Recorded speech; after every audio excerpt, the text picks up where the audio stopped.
Good morning, sir. I'm Officer Steven. What'd you pull me over for, bro? The reason I pulled you over. Look, he don't even got a reason. Like, y'all always doing this shit, bro. Every time you see a man like me, you always want to stop him and ruin his day. You not have nothing better to do? Like, damn, bro. Sir, you were literally minding my business, going to my girlfriend's house to take her on a date. And you stopped me for what? Like, you can't even give me a reason, bro. Now I'm gonna be late to pick her up, and you're probably happy about that shit. Like, god damn. Why would that make me happy? I'm on Instagram Live, by the way, so don't try doing anything stupid. Now tell the world why you pulled me over. Come on, tell them. The reason I pulled you over is there is no reason. You don't have one. You just saw a young, successful man driving a nice car, and you thought, let me go ruin his day, or maybe worse, his life. Like, all you guys are is bullies, and that's all you'll ever be, bro. You're a bully, bro. Sir, you were going 95 and a 20 during school zone hours while kids were crossing the street. What the are you talking about? Oh, so is that what you're gonna lie and tell the world? Some hoodlum was going 95 and a 20 in a stolen nice car? Is that what you're gonna lie and say? First of all, this is a Honda. Relax. Hello, the internet, and welcome. Hope you enjoyed that little intro video. I just thought it was pretty funny. New and improved, shorter mustache. Don't worry, it'll grow back. It was a very sad day yesterday, trimming it, but the lady loves it now, so. But it'll grow back. Anywho, let's dig into some fun here. I've got a big list of stuff to talk about today. A gay man, registered sex offender, I can't say that word, registered offender, purchased a child legally. It's an interesting one. A concealed carrier stopped a stabby McGillicuddy knife guy, and a possibly white, according to CNN, but of course he was 100% black. He did a mass pew-pew event in New York, No Gun New York, and two white people were beaten nearly to death by a mob of African Americans.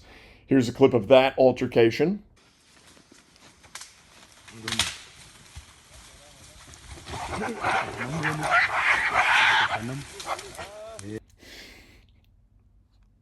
In all seriousness, calm down. If you didn't find that funny, you should probably leave. Although, truly, you should stick around and familiarize yourself with reality a little bit. So this mob violence in Cincinnati, it was started apparently over some words that were said and ended in these numerous black fellas stomping on the head of an unconscious man. Words into attempted murder. I don't understand how you get from one to the other, but I do see it online all the time. Things always going on where, people start yelling and screaming. They like to repeat the same phrase over and over. Like, oh, you're not going to tell me that. Oh, you're not going to tell me that. Oh, you're not going to tell me that. Oh, you're not going to tell me. It's the most frustrating thing I have ever experienced. I have personally experienced that sort of stuff. So there's our Cincinnati news right there. The jazz festival used to be a pretty cool thing. And then a couple years ago, they actually started doing boycotts of white businesses in Cincinnati. Don't really understand why. Apparently jazz and R&B at this festival, it's like, they're only black. You have to be black. You cannot be anything else, which is clear now that we saw kind of the only two white people there got beat nearly to death. So there's some issues out there that need to be changed. Perhaps they are systemic racism issues, just not in the direction that they've been telling us it's going. Okay, moving on. The fella in New York who decided it was his last day, sauntered into an office building, shot a police officer, and I think it was, I might be mixing up the two stories here. There were either 11 victims or there were 5 victims. I can't remember quite at the moment. You'll see why in just a second. But anyway, he went in, did his thing, and then ended himself, which is the best part of the story. Another interesting part of the story is, I call it No Gun New York, because it has some of the strictest anti-gun laws in the nation. Now, the anti-gun lobby, the only thing that they can say about this event is that it's not good that people are able to bring guns across state lines, essentially. That is the only law they have left to prevent these things. Clearly, the laws are not working. Would you be surprised to know that criminals, they don't follow the law? That's absolutely wild. I never would have thought criminals wouldn't follow the law. That's crazy. In slightly better news, I believe it was Minnesota. I didn't write this down, unfortunately, but there was, in a grocery store, I believe, a fella, we'll call him Stabby McGillicuddy, went on a rampage, poking at people. Now, this is where I can't remember the number of victims. I believe in this one there were 5 victims. I'm not sure if anybody passed or not. I, again, can't remember that either. But we are very fortunate to live in a country where our citizens can and sometimes are armed. This Stabby McGillicuddy guy was stopped by a concealed carry firearms user, which is exactly what guns are for. When someone's being a fool, you put pause until the police can arrive. You cannot put a pause on unless you have something better than what Stabby McGillicuddy in this case has. And the good guys fortunately had that. Excellent. Now back to the registered blank offender who purchased a child legally. The way he did that was by finding a woman who was willing to sell her baby to these fellas. She said, I have a womb. And they said, great, we can fill that. So they did, and they paid her money for the baby that was produced by that. In my opinion, that's trafficking. I don't understand how it couldn't be. Everything in that describes trafficking. Here's a lady with a baby. Here's a fella who purchases the baby. That's trafficking. And he's a registered blank offender. Apparently he was 30 years old talking to a young boy. He had a bunch of nude pictures of children and all that sort of stuff. Spent a few years in jail, and then a school teacher decided to marry him. So he is very close to schools again. Great. Wonderful. Love to have registered offenders by our children. That's terrific. Genius moves.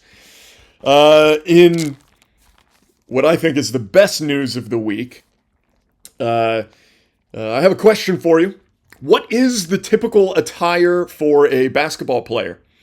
You might think shirt, jersey rather, basketball shorts, basketball shoes. You might not have thought, but this is, I think it's part of the dress code in the WNBA, a wig. Apparently wigs help you in sports. Now I think this does explain a little bit. Last week we talked about their t-shirts that were, what did they say? Pay us what you owe us. I think it all makes sense now. Pay us what you owe us is because they're not trying to be a serious sports team or series, whatever. It's a comedy routine. It's all for laughs. That makes so much more sense. I would call it pretty much crystal clear right there. Totally makes sense. So they're doing comedy, which of course is more valuable than the WNBA. Obviously. I do have one more question though.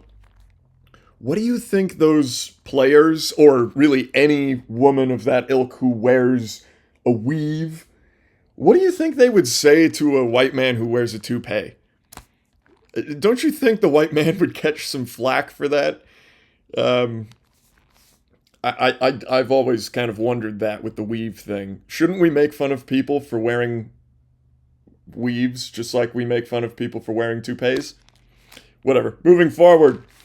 And kind of to our final bit, this will be a little bit longer segment than what I've just gone over there.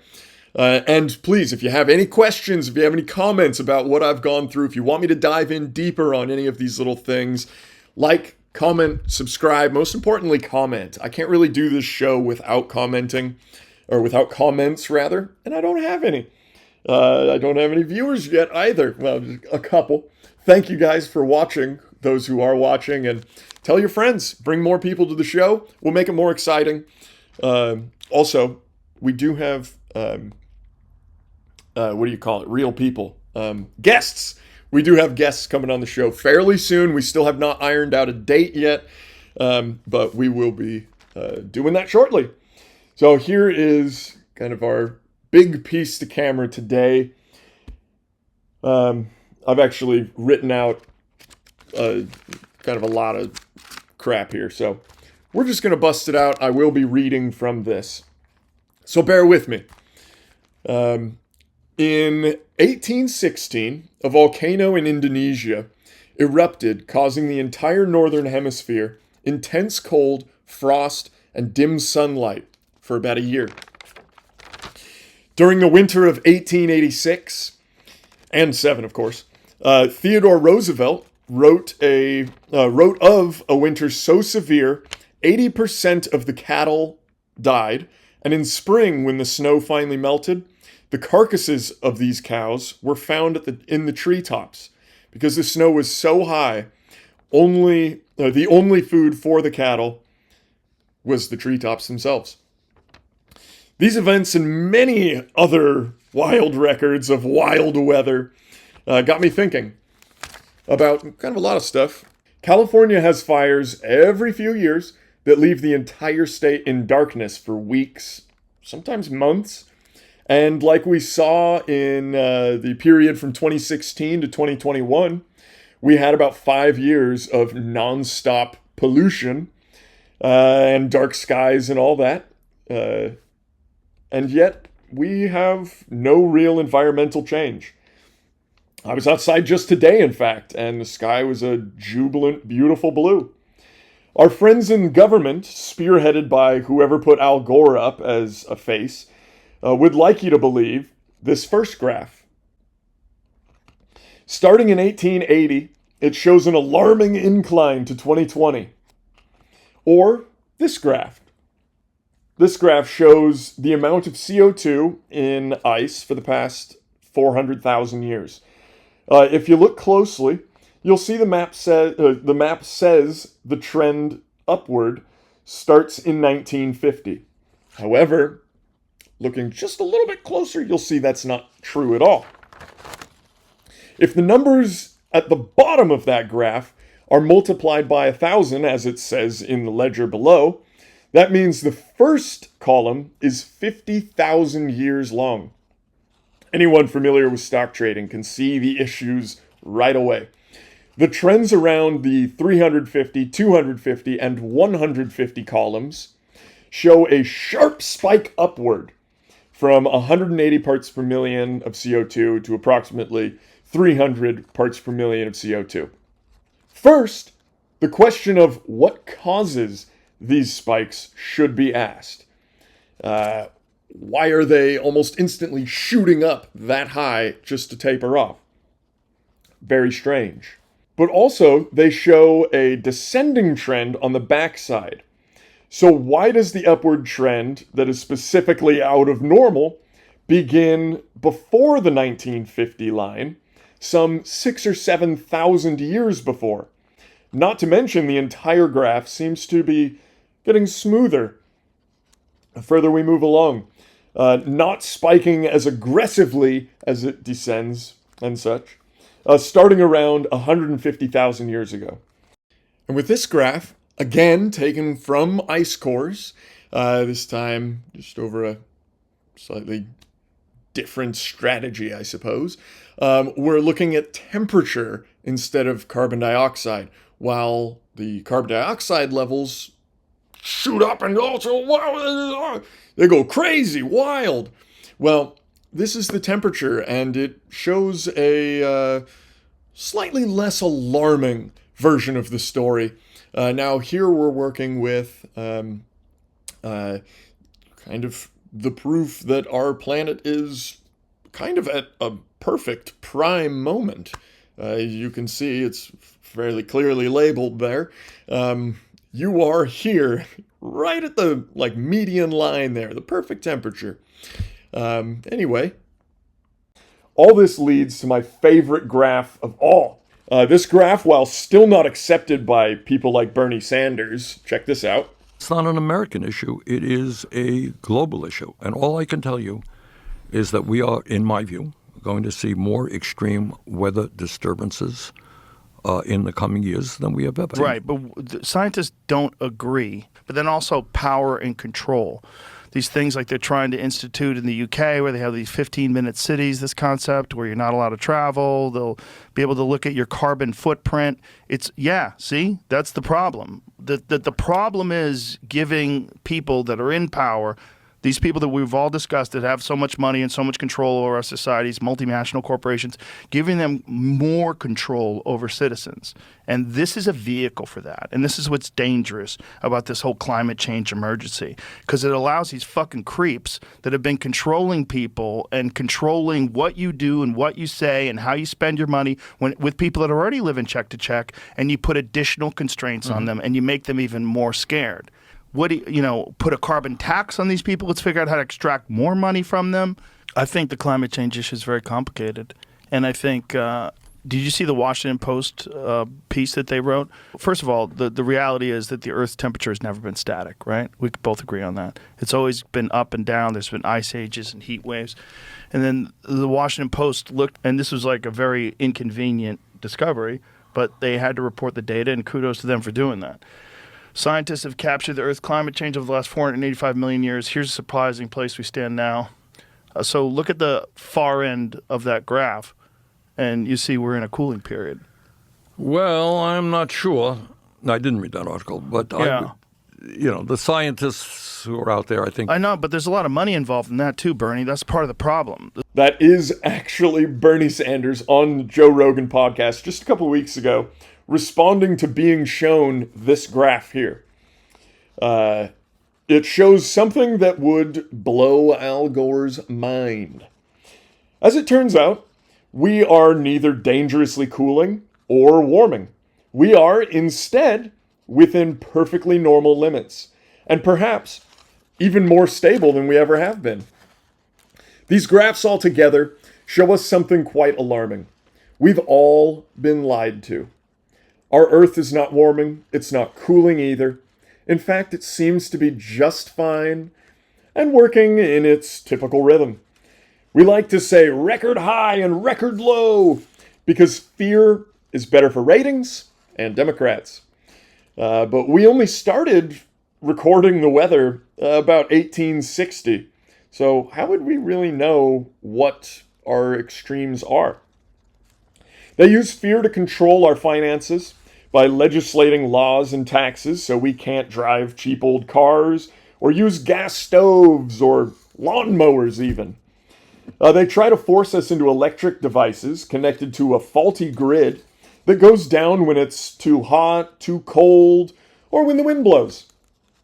And when that wind does blow, we see about 10% of California wildfires start from PG&E alone. There are other electrical providers, but PG&E as its own starts 10% of California wildfires. During the Palisades fires, which were two separate fires started by arson, suspiciously at almost the exact same time, another 10% of our fires, by the way, arson, apparently 3.6 megatons of CO2 was produced by that fire. While this doesn't seem like a whole lot, especially while the state's total transportation output is estimated to be between 100 and 150 megatons of CO2. However, when we go looking for other numbers regarding how much is produced, like total per year, you'll find the exact same 3.6 megatons of CO2. If you search for the largest fire in our recent history, the 2018 Camp Fire, you find the very same 3.6 megatons of CO2. Turns out, kind of anything you look at in regards to natural occurrences, the number is always 3.6 megatons of CO2. Don't know why, but I do know that the vast majority of those numbers are coming from CARB, California Air Resource Board. And it wasn't until I found an entirely unrelated study by the U.S. Geological Survey I was able to find more accurate numbers. The real numbers show that every average size wildfire produces between 3 and 5 megatons of CO2. Now that's an interesting number if our biggest in recent history was only 3.6 megatons, but some in our recent history are producing 5 megatons.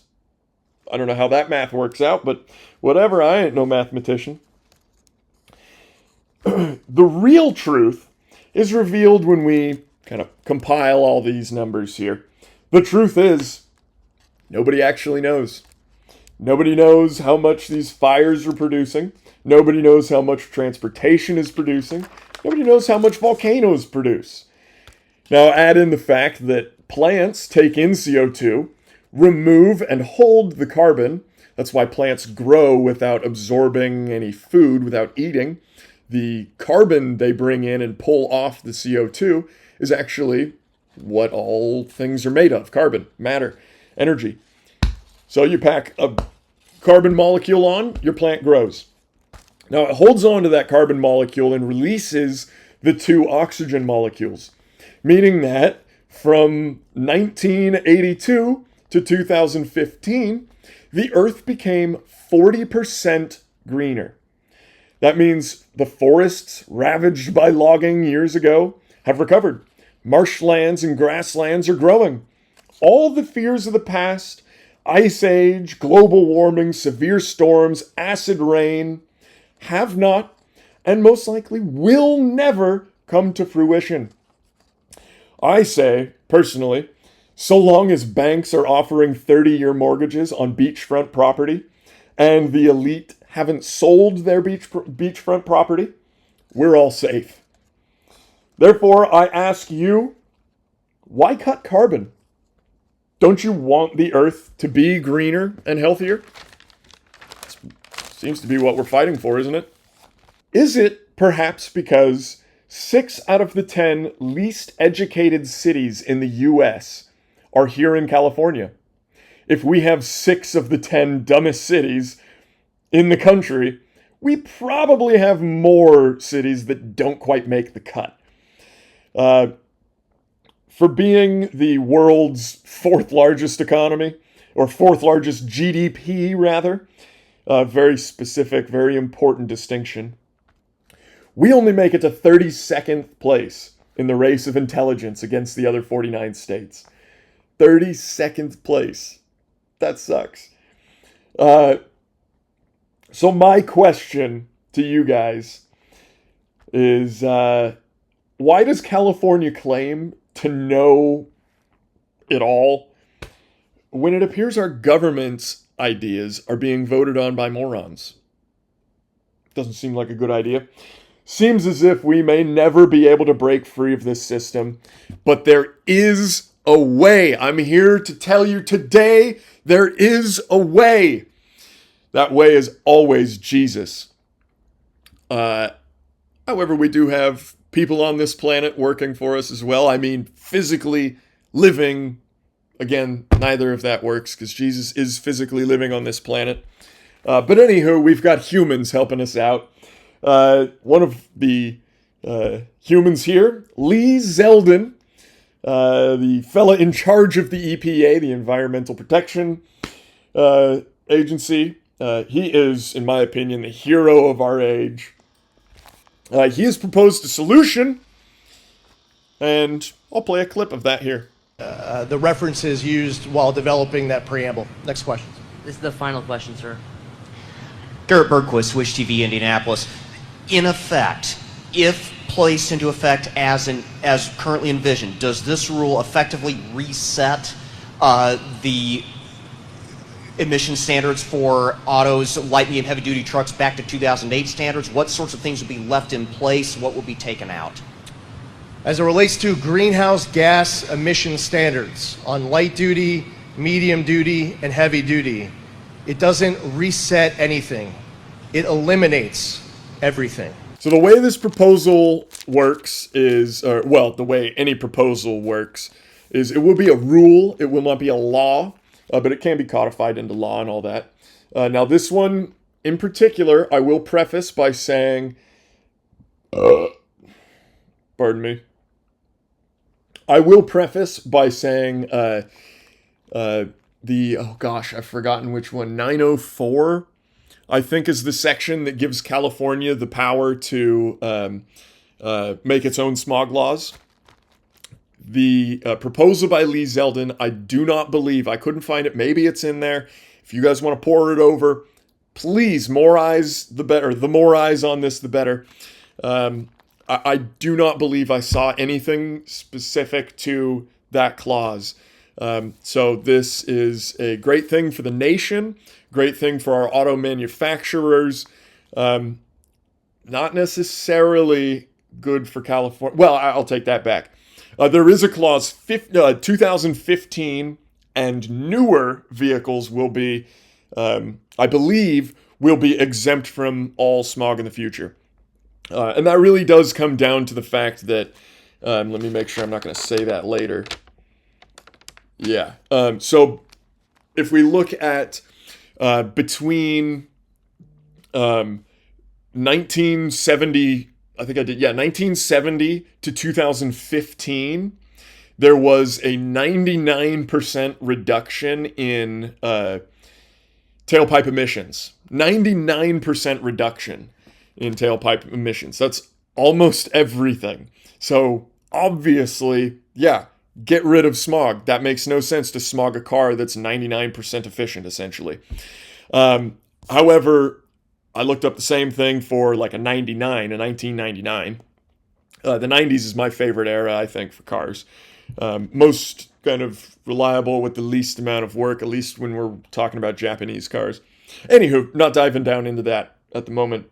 But what I am talking about is from 2015 and newer, I believe we will lose all smog requirements in California.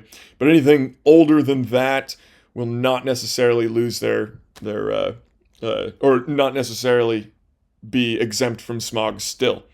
Because, unfortunately, from 1970 to 1999, the average is only about 50% reduction in pollution, and apparently that means something to somebody. It certainly doesn't to this guy. Couldn't give one of those. Let's see. So, this proposal, the way a proposal works is the agency will announce it. Here's what we propose. This is what we'd like to do. And then it goes out for public comment for 45 days. Now, I thought this was just announced on the 29th. But it could have been earlier than that. I'm not entirely sure. It's kind of confusing because the 45-day window for public comment closes on August 7th. So about in 7 days. 6 days. But anyway, so it opens up for public comment. And from there, if public comment isn't too wildly outrageous against it, it will move forward and go to the president's desk, I believe, and then he decides yay or nay, and we move on from there. It becomes a rule. It's not a law. It's a rule, which is a little bit different, of course, but we do still have to follow it. There's just some little bits and pieces. It's not permanent, things like that.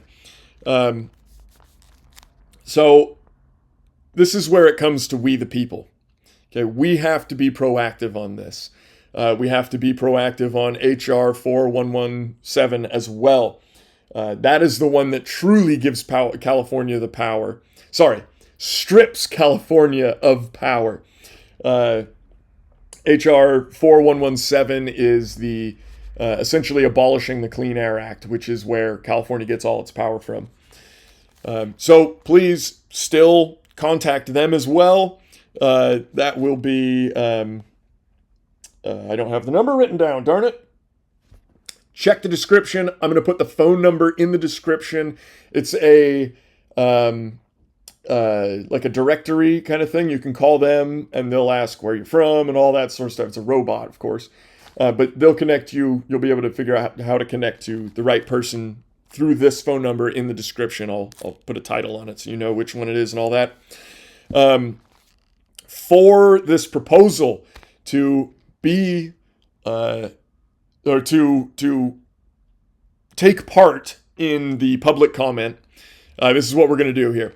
So there are quite a few options. You could do snail mail, hand delivery, or faxing.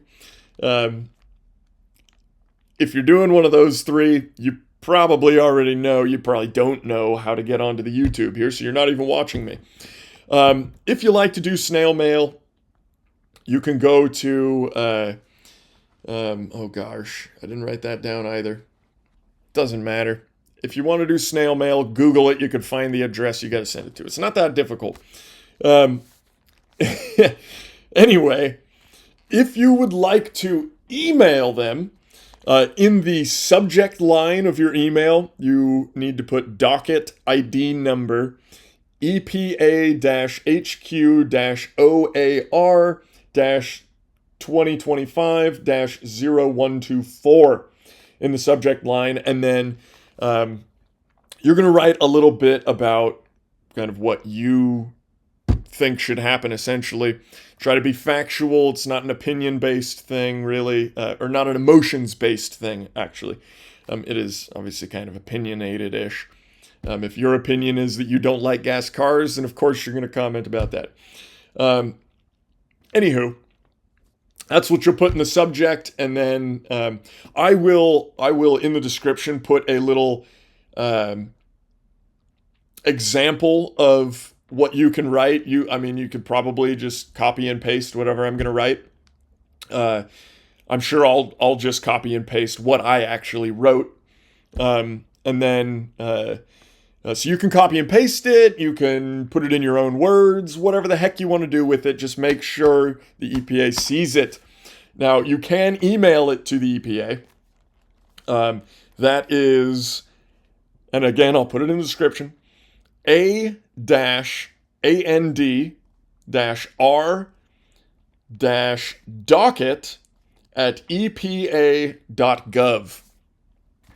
Now, there is a preferred method, and that will be, again, in the description. I'm actually going to have a link, so you could just click the link. It'll take you directly there. You start typing your message, you hit send right there. Easiest way to go about it. The preferred method is the e-ruling portal. In the description of this video, like I just said, as well. That was weird. My computer screen just shut off, and it doesn't look like it stopped recording, so I think we're all good. Again, this is the preferred method here. Link is in the description. I guess I didn't really have anything else for you. I just have a note here, as well as the phone number for the HR 4117, which again is probably the most important piece of legislature. However, this rule will be easier to get through. That's really kind of the only difference, aside from the fact that this rule also won't help California to the fullest extent possible. But it still does help quite a bit. Again, HR 4117, that will be calling your state officials, your representatives, everybody. Call as many people as you can, send as many messages as you can, saying HR 4117 is great. It's great for marginalized communities, because remember, poor people can't spend many, many thousands of dollars on expensive cars.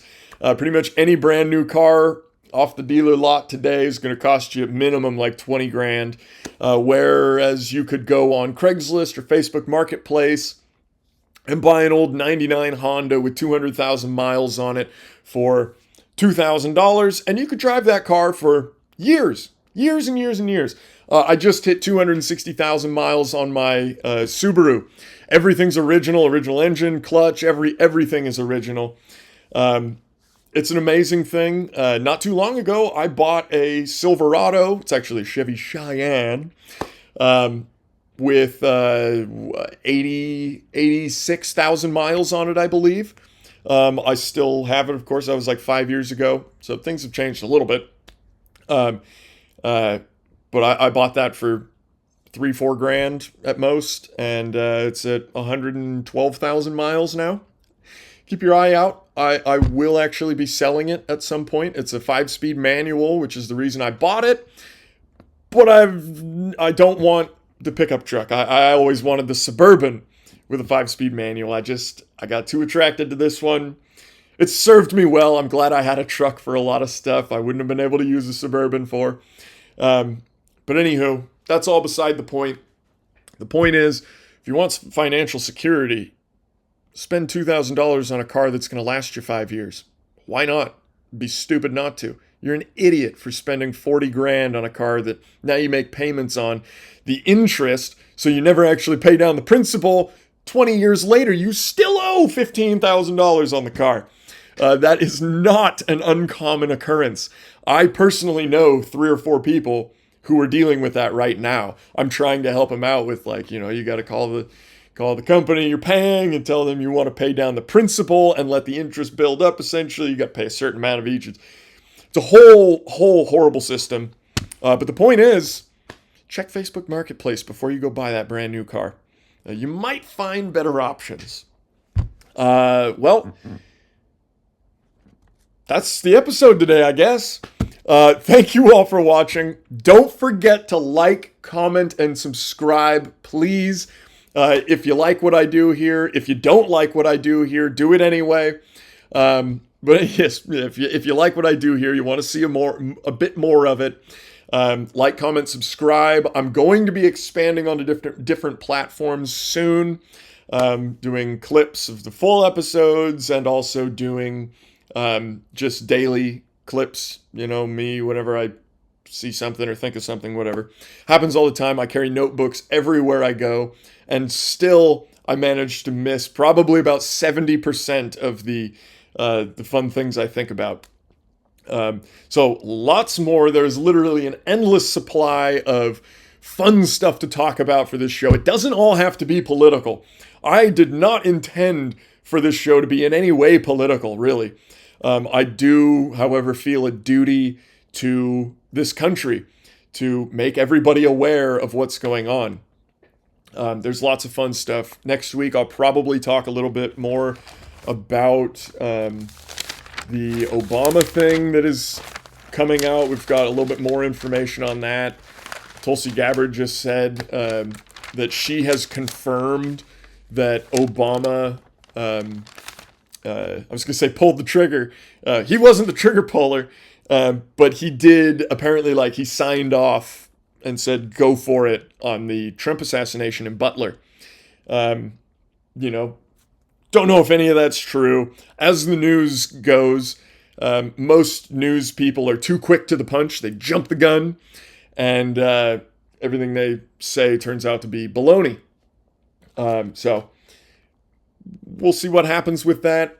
I think I mentioned this in an earlier video. I really, truly don't think anything will ever come of that, especially as it pertains to Obama himself. The Republican Party has come out so many different times saying, oh, we've got this info, that info, whatever. However, I will say, I believe it was, I can't remember when, Steele dossier, Russian intelligence, 100% been confirmed. No, that must have been 2016 then. But that's not all, folks. We'll talk about it later. It's a very fun thing. To close the show, I've got my funniest, or what I thought was the funniest video I've seen this week. Just an old classic Subaru commercial. I hope you guys love it. And I don't know. Have a great day. God bless you all. And we'll see you next week. Take care. In 1981, the French ski team missed an important meet. The U.S. team arrived early. And in 86, the Italians ran into a small problem. The U.S. team arrived early. For 10 years, the four-wheel drive Subaru has helped the U.S. ski team get a jump on the competition. Except in 84, when the Swedish women's team broke down. Subaru, the official car of the U.S. ski team. Howdy, man.